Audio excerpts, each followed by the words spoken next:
Yeah, but static pressure will work. Definitely, dynamic pressure will change, velocity will change. Like if we have airfoil and over that if flow is going, then velocity will change. If velocity will change, because of that, dynamic pressure will change. And if dynamic pressure will change, then static pressure will change. So if dynamic pressure increases, static decreases. So where you have more velocity, there you have less static pressure. So that's why we design our airfoil in such a way that it should get more velocity on the upper and less velocity on the downside. Okay, next out.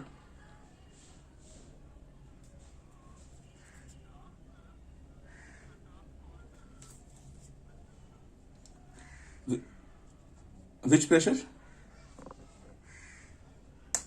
Positive pressure. Okay. See, whenever we have pressure, okay, whenever we have pressure, it is go in this way. Suppose this is the atmosphere. In this atmosphere, you have naturally whatever molecules used to be present, like naturally amount of molecules you have present. Now imagine I am keeping one open bar here. Now in this open glass. So suppose in this open glass, because it is open to the atmosphere, so inside the glass also everywhere you will be having same number of molecules. So outside also and inside also, like wherever you will keep the glass, inside the glass you will be having same number of molecules because it is open to the atmosphere and we are considering uniform distribution of molecules in the atmosphere. So because of that, everywhere pressure will be same. Now see, if you talk about static pressure, then everywhere you will be having same pressure, same bombardment. Now just imagine you keep one plate here, and with that plate you close the chamber. So what will happen? Whatever inside, it will be closed, but inside pressure is still same. It will not change. It means what? Whatever pressure is outside, same pressure is inside. Okay. Now understand positive pressure and negative pressure. What is positive pressure? What is negative pressure? See, there are two cases. Insert extra molecule. Extra molecule, if you will keep inside, then because of that extra molecule, this chamber will experience more pressure. Then how much extra molecule you are putting, because of that, how much extra pressure is coming, that is your positive pressure. And if you remove the molecules, naturally some molecules were there, and now in case one I added extra molecule, now come back again to the natural state and then remove some extra molecule.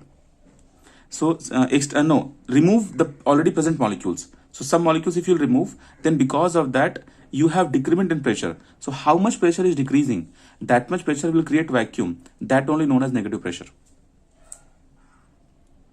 right?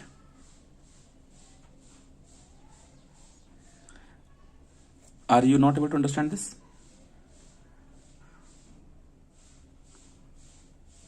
Yes. Are you not able to understand this? Yeah, you're audible. Okay, maybe network issue. Till where you have understood? Did you understand? Did you understand positive, negative? Yes, you're audible to me. Yes, Dinesh, you're audible to me. Okay. Yeah, if you will take the molecules out, then because of that, you will be having decrement in pressure. So how much pressure is decreasing, that much pressure will create vacuum. So that is only known as negative pressure. Okay.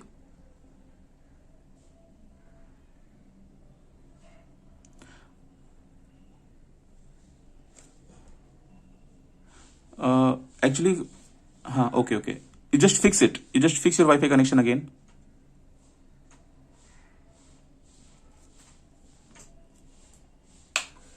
Yes. Join again. Better.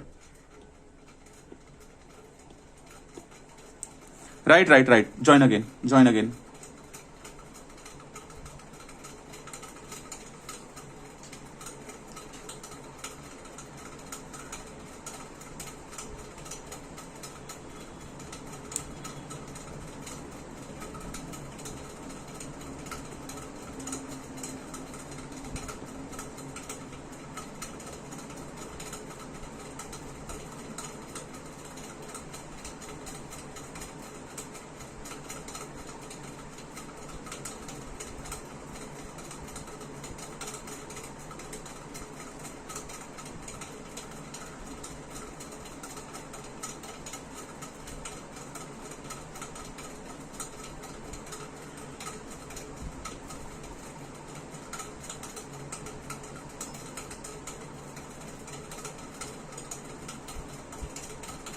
Yes, yes.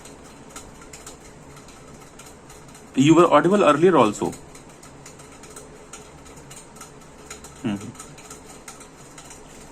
Okay. So see, positive pressure and negative pressure already I explained, and it is recorded in video also. So you just watch the video again. You will be comfortably, no doubt. Okay. Now you ask your another doubt.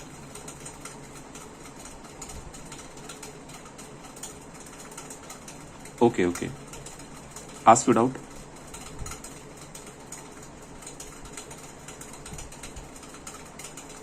Very good.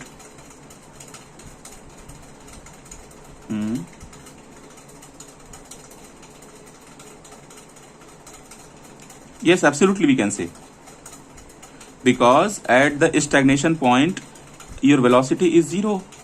So if velocity is zero, then if you write like P total is equal to P static plus P dynamic, then dynamic pressure contains velocity term, half rho V square. So if velocity is zero, then this total term will be zero.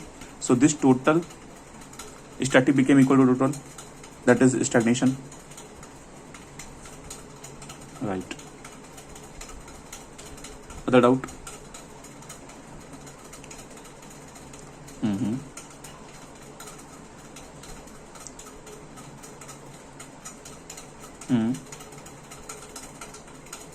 Oh. Okay. Okay. When we especially talk about shear force, then shear force can be anywhere. Shear force is just a force which is applied on the surface of any solid object like this. So this force can be produced by any liquid flow or by any gas flow or by the application of physically some force. It's like suppose I am drawing the top view of any container. So suppose this is the top surface of any container and you have applied any hook here. So in this hook, if you tie any rope and pull this hook in this direction, so because of that, this top layer will experience shear force in this direction. Shear force. Okay. But imagine you have the same plate, but this is the top view, and some flow is happening. Some flow is passing over the top. Then because of this flow also, this top surface will experience drag in this direction. So that is also one kind of force. So this is also shear force. So shear force means like on the skin, when something is touching and pulling or pushing on the skin, this force acts on the skin. That is shear force. But what is viscous force? Viscous force is different. Viscous force is always possible only in fluids. See, try to understand. Shear force is on the solid object. You can see on the skin, this force is acting. But viscous force is because of viscosity. What is that? In the flow itself, whenever flow is happening, then every layer will apply friction to another layer. Every layer will apply friction to another layer. What my point is? Suppose this is the river. You can see bed of the river where your velocity is zero, but just after that you have any first layer, then you have second layer, then you have third layer, and at the top you have free layer. So free layer goes faster, but the bottom layer will not go faster. It will be stationary. So this stationary thing we call as no slip condition. No slip condition means the bottom layer will not go. So you can see the bottom layer is not running, but just after that layers are running, but this top layer is fastest among all. So if I will draw the velocity with the help of arrow, so this velocity I will draw this much bigger, and with respect to this reference line, this velocity is 0, and I will connect like this. So I will show like this is the velocity variation. So I can say, okay, velocity is changing. Why this velocity is changing like this? Why here velocity is maximum but here velocity is somewhat else? Because of shear force. What is shear force? This time our shear force is known as viscous force. What is viscous force? Because every adjacent layer is disturbing another adjacent layer. Every layer is giving friction to the next layer, to the previous and the next layer, adjacent layers. Why are they giving friction? Because imagine if I'm targeting this layer, so this layer is trying to flow in this direction, so they will be having molecules.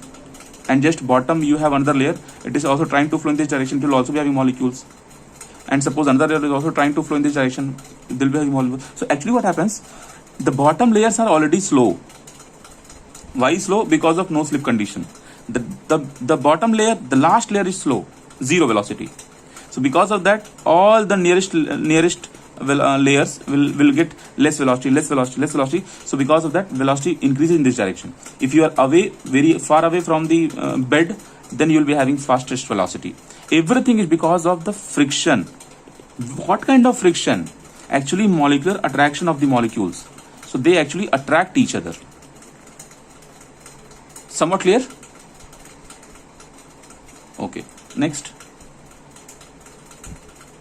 That's all. Okay.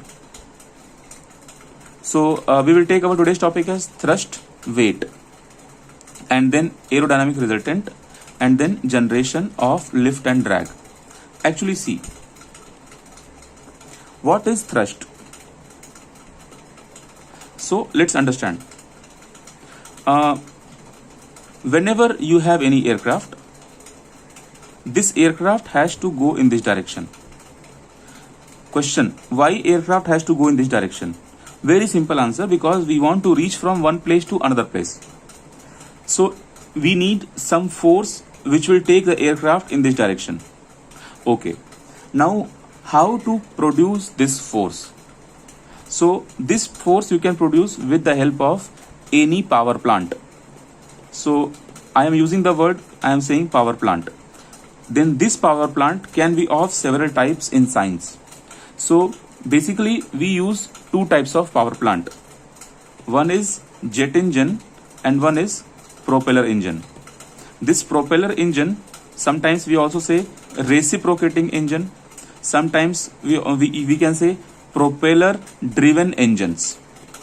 So this reciprocating engine and propeller driven engine, simply you say propeller engine. Okay, now these two people will produce thrust, jet engine also and propeller engine also. So how the thrust is helpful to fly?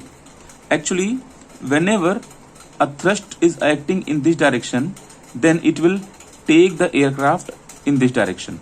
When the aircraft will start motion in this direction, because of that you will be having a wing here. A wing is attached. So flow will go over the wing. So when the flow will go over the wing, we get our lift. It means what? If there is no thrust, then we cannot fly, because we need to have flow over the wing, because wing is the main component which will produce the lift. In the entire aircraft, we design wing only for this purpose. We don't have any other purpose. If we have something else, some magical fact which can produce the lift in this direction, then we don't need wing. So wing is only especially for the lift generation. Okay. So again, what is thrust? Thrust is a force which is acting in the forward direction. Now what is forward direction? Actually, see, whenever aircraft will fly, it will not fly like this. Actually, aircraft used to fly like this. It means what? You'll be having certain angle here, and the center of mass will move in this direction. So this is the forward motion. Nose is not going in this direction. Actually, center of gravity of the aircraft goes in this direction. So this is your forward motion. So actually, to get this forward force, now next, why do we need forward force? Why do we need forward force? So actually there is something called drag. So we have several types of drag already we have taken.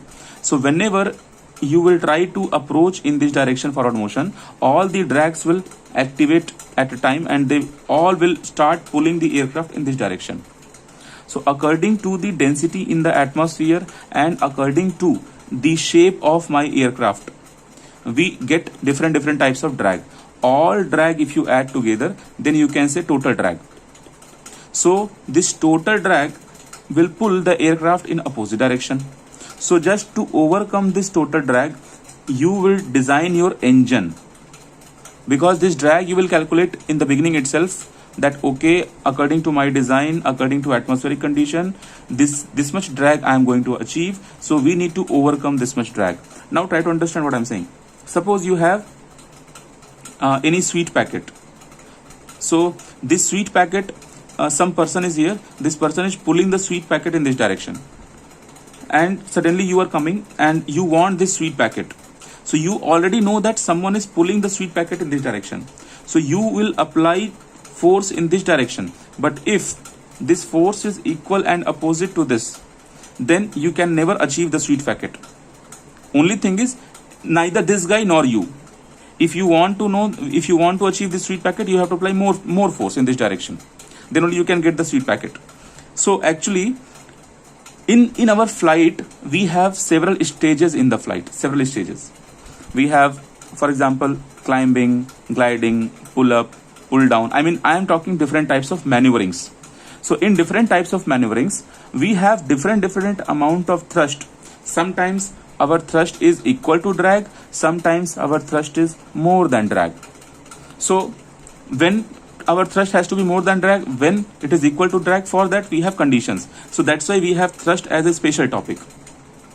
Okay, so when we talk about thrust, so first thing what we should keep in mind, it is the force acting in forward direction. Next thing, we have two types of thrust. One thrust is known as thrust which is required, and one thing, thrust which is available. Okay, what is the required thrust and what is the available thrust? For example, if you have a food shop, no, it's okay. Take the example of bike. Suppose you have a bike, any bike you can consider. Suppose you have Pulsar bike. So in Pulsar bike, you have a speedometer. In the speedometer, you have nowadays digital speedometer. So just understand the analog speedometer. In analog, you have a needle here that will be at 0 and it can go till around 240, I think. In Pulsar 220, I think 240 is the limit. Do you ride bike? Okay, so I'm trying to say that, yeah. So there will be some last limit of 220. So actually, your available speed is 240. It means you can accelerate your bike to achieve 240 speed. But required speed is something else. Required speed will change according to the condition. It can be this much, it can be this much, this much, this much, this much. That will be required speed. So in same way, we have thrust. Available thrust depends on the engine. How heavy your engine is. According to that, manufacturers know that your engine can produce maximum this much thrust. After that, engine cannot produce the thrust. So maximum thrust what any engine can produce, that is the available thrust with you. Like, okay, this much available thrust is there. Out of this available thrust, the pilot will produce the required thrust. Required thrust. Now what is required thrust? Okay, just now in previous page, I explained about the drag. So just to overcome, I am using a word overcome. Just to overcome the entire drag, total drag, we need a thrust. Okay, now question is, your thrust, what you are, what is produced by the pilot using some cockpit inputs, pilot is producing some thrust. Now that thrust we call as required thrust. Now understand that required thrust can be exactly equal to the drag, or it can be more than drag. Now, under what condition it will be exactly equal to drag, and under what condition it is going to be more than drag. It depends what kind of maneuvering we are attempting. Okay, so thrust is in forward direction. Thrust is of two types, required and available. Now you see, required thrust is always in according to the maneuvering condition. Okay, and available thrust is not maneuvering condition, it is the engine parameter. Like how much availability is there, whether you use the engine or not, whether you fly or not, but you will be knowing that okay, this much thrust we can develop whenever we want and whenever we fly. Are you getting what is the meaning of available thrust? Okay, and in same way we have required thrust. So we got our required and we got our available. Now very important point, who is more? So of course your T available is always greater than T required. Then only you can fly successfully. Imagine your requirement, suppose you are flying in the sky and your requirement is more than the available thrust. So this case is not possible. I mean, you cannot fly because your requirement is more but your engine is not able to produce the thrust. Suppose you have inclined surface, and on the inclined surface you are taking a bike, and this bike has to go in this direction, but inclination is very much, and your bike engine is not able to produce that much power so that it can go in this direction. Sometimes it happens with the car or with the bikes. So we used to say, some people, you go out and then car goes up. Okay, so this is all about the thrust. Only key points are, thrust means it will always act in the direction, forward direction. So forward direction is nothing but direction of free stream. Okay, and just opposite to this you will be, yeah, ask.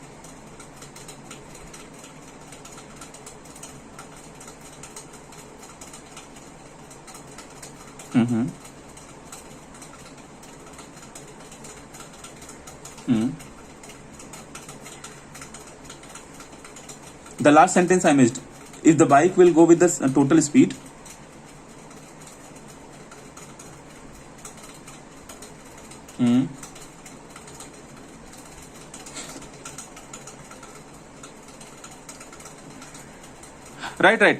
right. Yes, actually, right. We never go. Actually, there is something called climbing. So if you want to climb, you should always have some excess thrust. I mean, you should always have some thrust remaining. So it's like thrust required and thrust available. If they both became equal, then you cannot climb. So there are some limitations, but your doubt is absolutely correct. If the pilot is producing the entire thrust, which is totally equal to available thrust, then you don't have any extra thrust remaining which will help you for the climbing. Okay, so actually this climbing part we will discuss in flight mechanics. So there we have this performance in detail. So currently you understand thrust direction is forward direction. Now how will you decide the forward direction? That is nothing but the direction of free stream.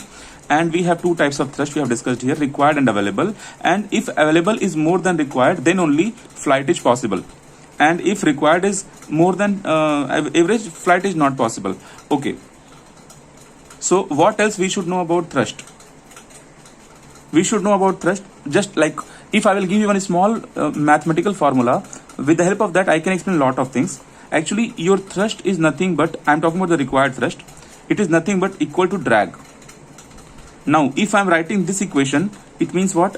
I am bothering about steady and level flight. Actually, what is steady and level flight? This part we will discuss in flight mechanics. But just now, because it is required here, steady means when your property will not change with time, then we say steady. You remember I taught you steady flow, steady and unsteady flow. So if your property will not change with time, then we say steady. Level flight means your level is not changing. Level is not changing means with respect to the earth, if the aircraft is at this level, then it is maintaining the same level. Your height is not being changed. Height, you can say, altitude is not being changed. So this was about the thrust. Now we'll talk about weight. Our next topic is weight.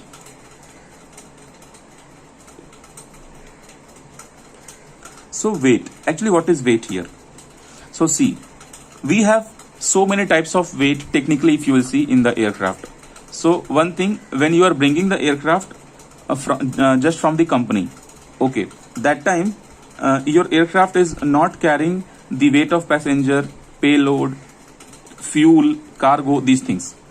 Okay, so you have only empty weight of the aircraft. Empty weight means without anything, you have the weight of the aircraft.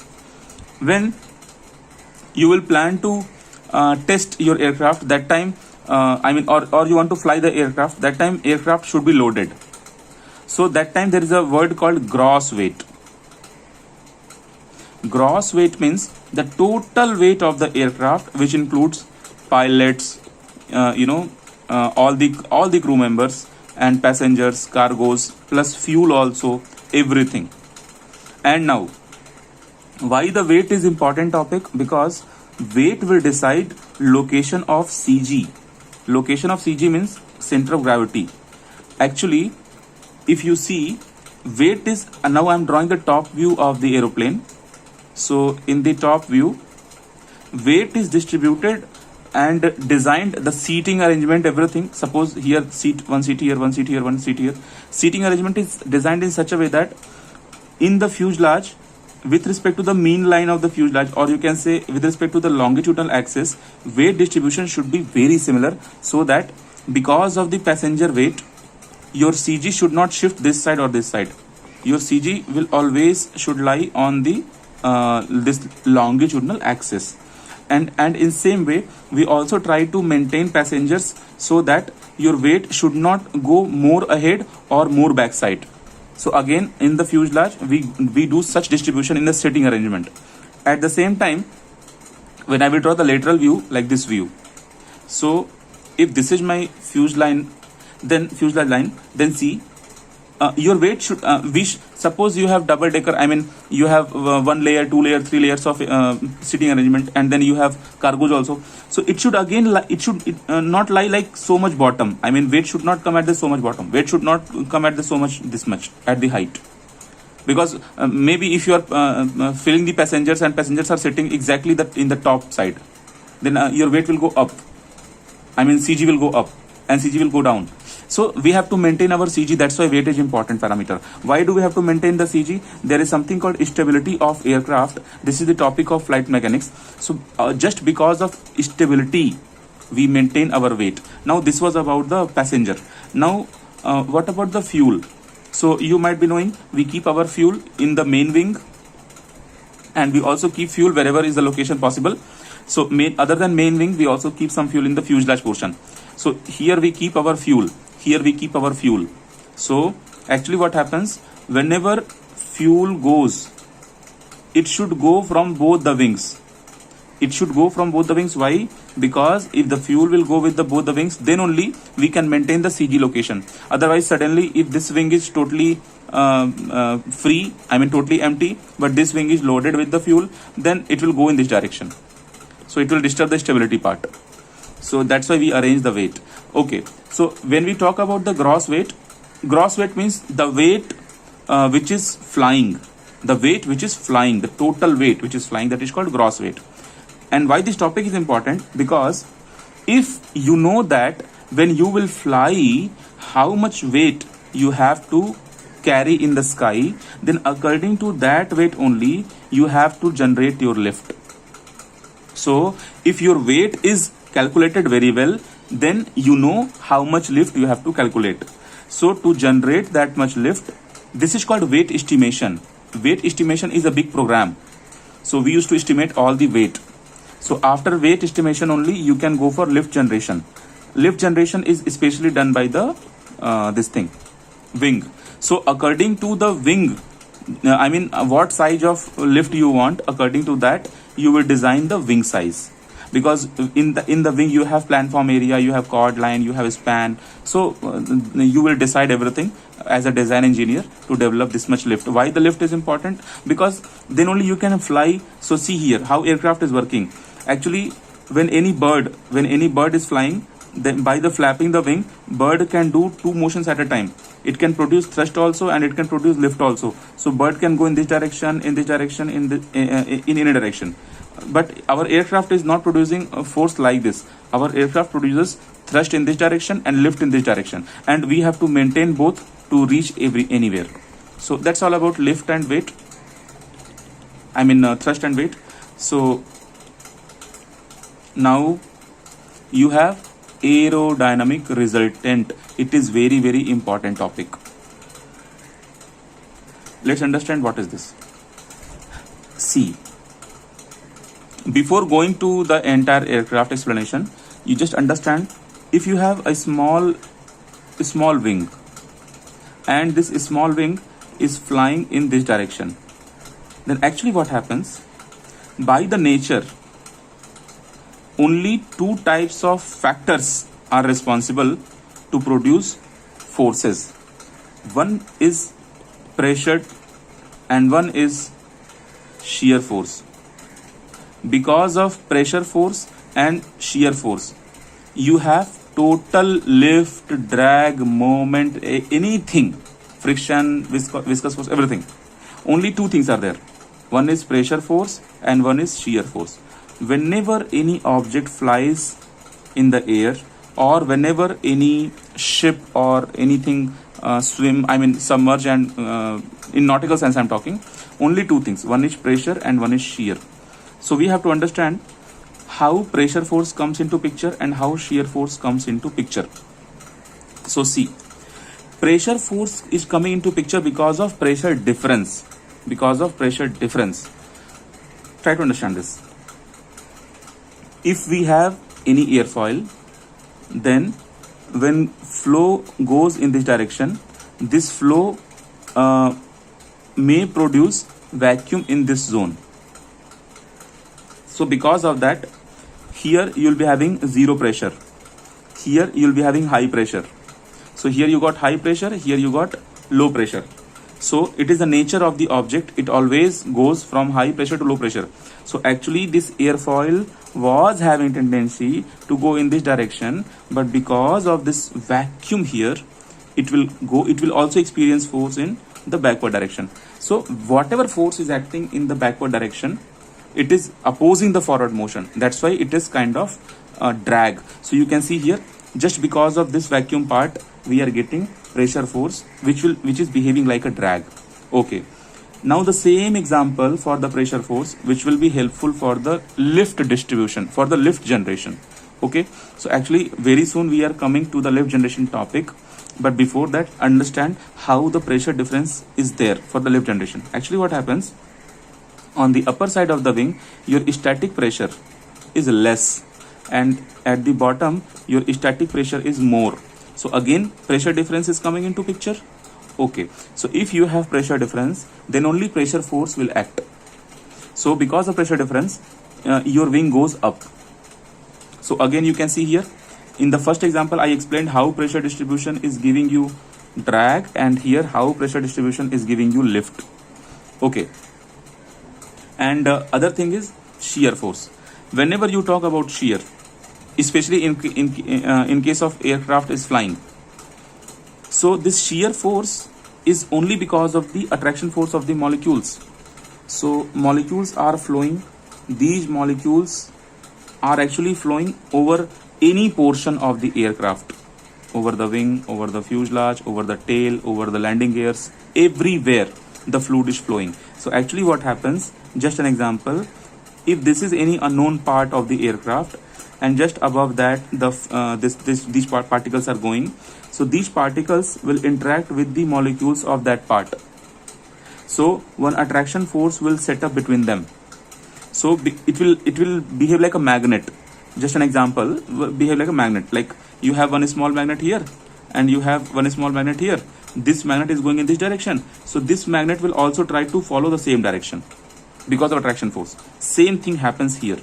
These molecules and these molecules, they come into contact, and because of that one force used to set up, and because of that setup, if this molecule is flowing, this thing will also experience force in this direction. But this time it is not because of pressure, it is because of the shear effect. This we call as shear effect, so that we call as shear force. So mainly nature has only two tools to produce any type of effect. Those two tools are, one is pressure force and one is shear force. So only pressure force and shear force are responsible for lift also and for drag also. Now I will explain. So imagine you have any airfoil. Whenever flow goes over the airfoil, what happens? This flow will be having one tendency. This flow will also gives you static pressure at different locations, and shear also at every location. Shear will be having direction on the upper plate also, and at the bottom plate also. Okay, now you see, on the upper plate and on the bottom plate, you got your pressure and you got your shear. Now you see, for the pressure and for the shear, if you go for resultant, because pressure is giving you different locations, shear is also acting at different locations. So I want to summarize, I want to go for the resultant of the pressure and resultant of the shear, and then resultant of both. So I will be getting a final force. That final force will act somewhere. So that final force, I am saying that okay, it is acting here. So this final force I will call as aerodynamic force. Aerodynamic force. I am not calling lift or drag. I am calling aerodynamic force. Then question comes, what is aerodynamic force? So actually it is the resultant force. So whenever it is resultant, then definitely something is there which is producing this force. So what is the component which is producing the resultant force? So pressure force and shear force, these two are producing resultant force. This resultant force we are calling as aerodynamic force, and this aerodynamic force is only when we divide further, it will give us lift and drag. So I will come to that point, but before that, make sure you are clear with the aerodynamic force. Okay, now you see, if you have aerodynamic force or any force, it will be having some point of action. It will act at a point because it is a resultant. So it will act at a point. That point only we call as center of pressure.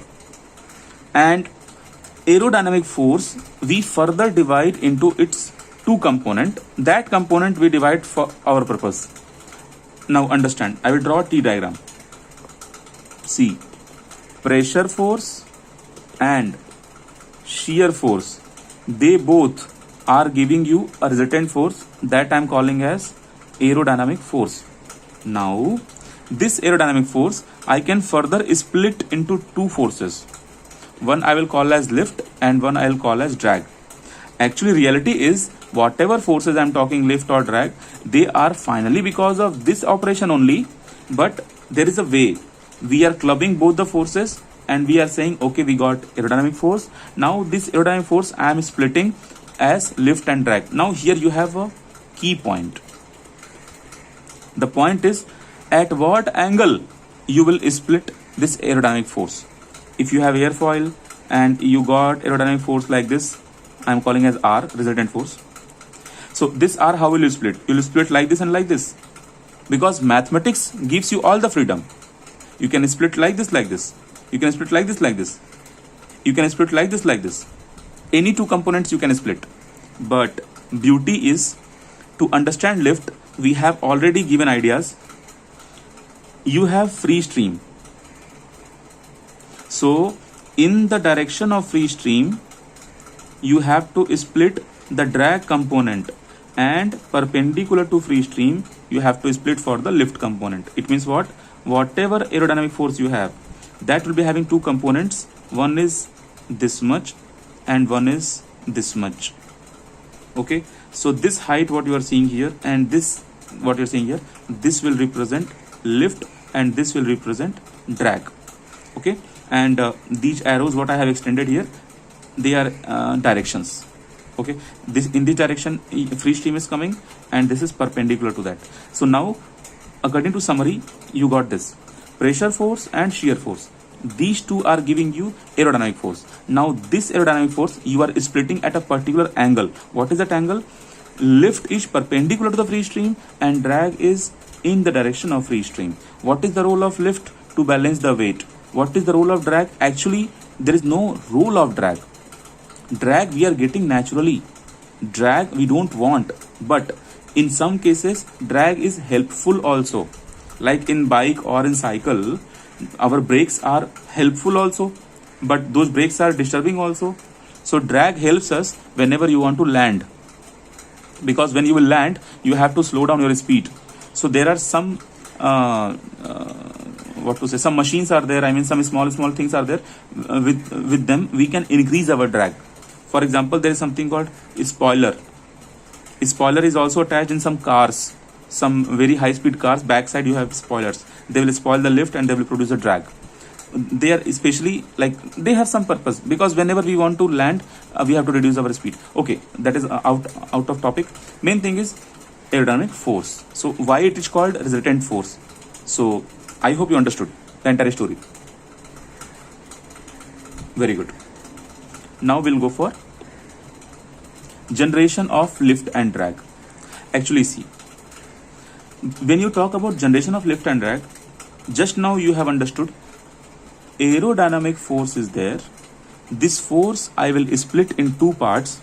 That part I am telling you lift and drag, but that is mathematical explanation because we are talking about the angle, but that is not the exact reality of lift generation. So let's understand how we are generating the lift in real life.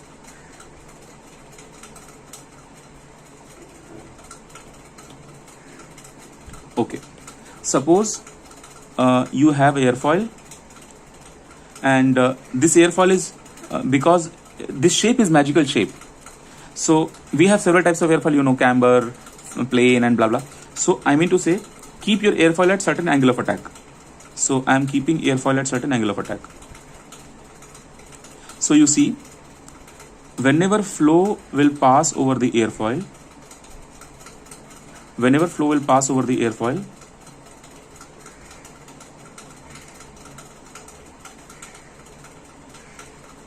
you see here, from this distance to this distance till certain height, your air is turning. You can see how the air is turning like this, and after that not disturbing.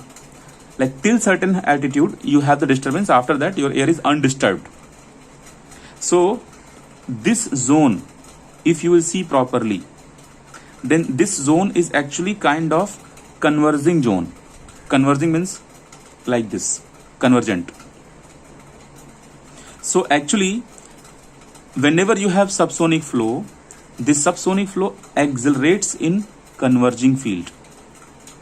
So if you will not provide enough passage, if you provide converging passage, then flow will accelerate. Accelerate means acceleration will come, because of that velocity will increase. If velocity will increase, then your dynamic pressure will increase. Very simple. And just opposite will happen at the bottom. At the bottom, our flow goes like this. It means what? It is some kind of diverging here. Because right now in my airfoil, I am not able to explain properly, but it's like airfoil will be like this. Then you can see you have complete diverging portion at the bottom. No, like suppose it's like somewhat flow is getting somewhat more space when flow is entering. When flow is entering at the bottom, it is getting more space. So because of that more space, it's like diverging. It's like diverging. So whenever subsonic flow enter into the diverging section, speed will decrease. Because of that, dynamic pressure will decrease. And if dynamic pressure will decrease, static pressure will increase. So now here we understood one logic. How, because of what natural issue your speed is increasing and decreasing? It is because of this shape. So this shape and this shape is responsible. Why? Because when air is coming here, air is experiencing like kind of convergent nozzle, convergent shape. And because air cannot be disturbed till infinite, there will be some location after that air will not be disturbed in the sky. So that, suppose that will decide like a deadline. So whatever phenomena we have to explain under that only. And same thing goes like at the bottom also, you will be having some deadline. Only into that deadline you can explain this diverging behavior, and that is sufficient to explain how velocity is decreasing. So there is two devices are there. One is called nozzle, one is called diffuser. If you target subsonic flow, the nozzle looks like converging shape and diffuser looks like diverging shape. So here speed increases, dynamic pressure increases, static pressure decreases in the nozzle. Just opposite happens here. Speed decreases, dynamic pressure decreases, static pressure increases. So now you understood one logic. That logic is, if you have the airfoil, then here static pressure is decreasing, but in this zone static pressure is increasing. Now today I have cleared your doubt. Static pressure decreasing means you are getting vacuum, and static pressure is increasing means you are getting positive pressure. means here less number of molecules to produce static pressure as compared to atmosphere. Here more number of molecules to produce static pressure as compared to atmosphere. If I will give numbers, just an example. Here static pressure is 10, here 8, here 12. Just an example. So you can see here this 8 is less than 10. Here 12 is more than 10. So because of 2, here we are getting vacuum. And because of this extra 2, we are getting positive pressure. So upper surface is having its own story to produce lift. Bottom surface is having its own story. So upper surface is producing lift because of suction pressure. Suction pressure. But the bottom surface is producing lift because of positive pressure. Positive pressure. Now positive pressure means extra molecules. Suction pressure, it is very clear, vacuum. So actually tendency is the upper surface will get sucked in the vacuum. Because just above the surface you have vacuum as compared to the atmosphere. It will get sucked into the vacuum. At the same time, the bottom surface is getting extra molecules, so it will pressurize. So the same situation is happening, which is responsible for the lift generation. So this is sucking and this is pushing. So total overall we get lift in this direction. So this is how we generate our lift. So this is what the lift generation. Now drag generation. Again two examples are there for drag generation, best examples. Okay, here whatever pressure distribution I have explained, this is helping the lift distribution. Now let's understand pressure distribution. I can explain, suppose you have this kind of body. This body is going in this direction. So whatever airflow will come, that airflow will be like this. But the back side, this air cannot come and bend back side. This air has to go here somewhere. So in this zone you will be getting vacuum. So because of vacuum, to fill the vacuum, it is nature, to fill the vacuum, some air particles will start turning in this direction. So these turnings in some softwares it looks very pretty. These turnings we call as eddies. In real life it happens. So actually they will produce a disturbed flow here. Anyway, because of the vacuum presence, it will be having less pressure. But this side you have more pressure. So that's why your entire this object will experience that. This is the object. Here you have more pressure. Here you have less pressure. So object will try to slide towards less pressure. Like similar idea I'm talking. So that's why pressure distribution is also responsible for the drag. At the same time I explained about drag, there is something called skin friction. It is because of viscosity. So to develop drag, you have again two types of major factors. One is pressure distribution, one is skin friction. Skin friction gives shear force, which gives you a component of drag. Other than these two, we have some more drags. Already we have discussed them, but we have there is one very special drag that is called wave drag. Wave drag is because of shock waves. So we have several types of shock waves, like normal shock wave, oblique shock wave, bow shock wave. So these things, they are the topics of gas dynamics, which is again the topic of aerodynamics. So in aerodynamics, we have something called gas dynamics, but that we don't have to deal in your syllabus. So we are ignoring this wave drag, but keep in mind there is something called wave drag also, which is because of shock waves. Okay, so mainly you have thrust and you have drag. This thrust and drag I will repeat again. So there are two ways to explain them. One is the what is happening at the molecular level, the natural phenomena. That I explained, that you have thrust and you have drag. But the same thing mathematically, how do we calculate? We say that we got aerodynamic force, and that force we are splitting and we are getting thrust and drag. So this is totally overall about thrust and drag phenomena. Totally. Now you ask your doubt if you have any.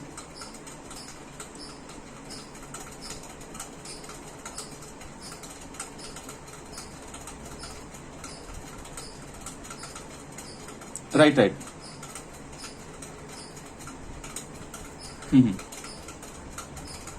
Yeah, absolutely same. They are exactly same, because skin friction means the same thing. It is happening on the skin. This friction, it is happening on the skin. That's why it is also shear. So skin friction drag, or you say shear, they both are exactly same. There is no difference.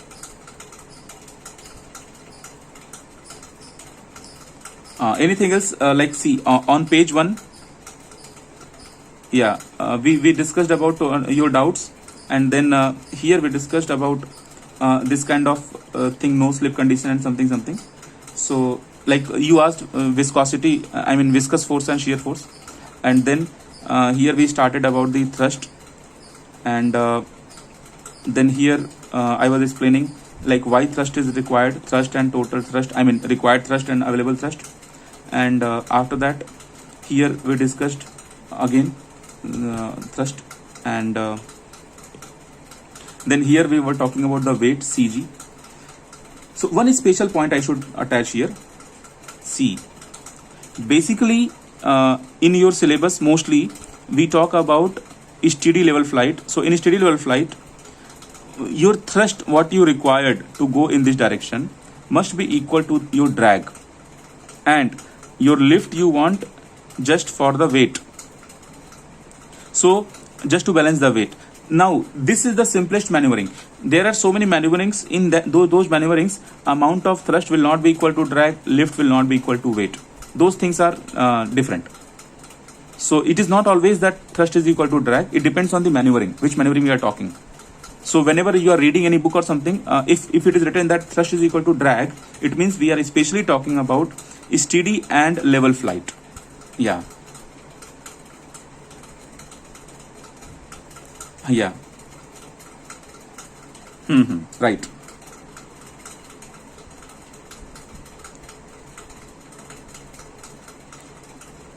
No. I will tell you. See, if thrust is more than drag, then it means you have some resultant force in forward direction. For example, if you have aircraft, and here just imagine, here you have 10 Newton and here you have 8 Newton. So with this assumption, if you will go, then it means here you have finally 2 Newton. It means you can erase this. And if there is one small formula, F is equal to ma. This formula is Newton's second law. Actually, from this formula, if you have any resultant force acting on any mass, then that mass will accelerate. And if the acceleration is coming into picture, then your velocity will change with time. So it is no more steady, then it is unsteady. Your velocity should be constant. So it means what? You should not have any resultant force. So to maintain steady flight, your forward thrust and drag, they should be equal. If they are not equal, then definitely you are going to have acceleration. Same goes for lift and weight also. If lift and weight they are not equal, then there will be a resultant force that will accelerate the mass in some other direction.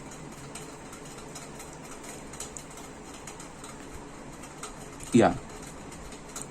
So that's all for today. We have finished almost everything, and in next class I think our aerodynamics is about to complete, and probably by next class or 1 or 2 classes we'll start our flight mechanics. Okay.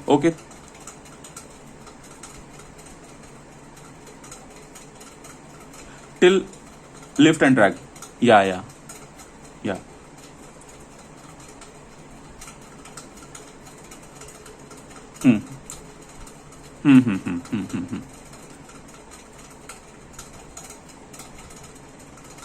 Okay.